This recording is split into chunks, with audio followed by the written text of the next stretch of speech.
సూర్యాపేట జిల్లా కేంద్రంలో సాయిని వెంకన్న ఆధ్వర్యంలో గురువారం నిర్వహించిన ఎన్నికల్లో 31 ఓట్ల తేడాతో దాసరి నగేష్పై గెలుపొందినట్లు ప్రకటించారు. ఈ సందర్భంగా రాడ్ బెండింగ్ యూనియన్ అసోసియేషన్ ఆధ్వర్యంలో బాణాసంచా కాల్చి ఘనంగా సంబరాలు నిర్వహించారు.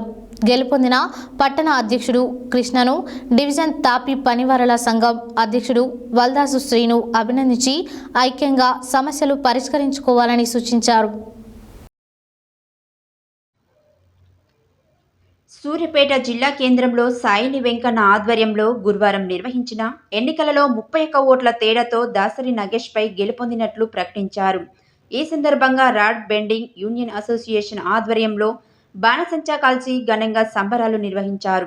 గెలుపొందిన పట్టణ అధ్యక్షుడు కృష్ణను, డివిజన్ తాపి పనివారల సంఘం అధ్యక్షుడు వల్దాస్ రెబల్ శ్రీను అభినందించి ఐక్యంగా సమస్యలు పరిష్కరించుకోవాలని సూచించారు. నూతనంగా ఎన్నికైన పట్టణ అధ్యక్షుడు మాట్లాడుతూ రాడ్ బెండింగ్ వర్కర్ల సమస్యలను పరిష్కరించేందుకు తన వంతు కృషి చేస్తానని, తన గెలుపును కృషి చేసిన ప్రతి ఒక్కరికి కృతజ్ఞతలు తెలిపారు.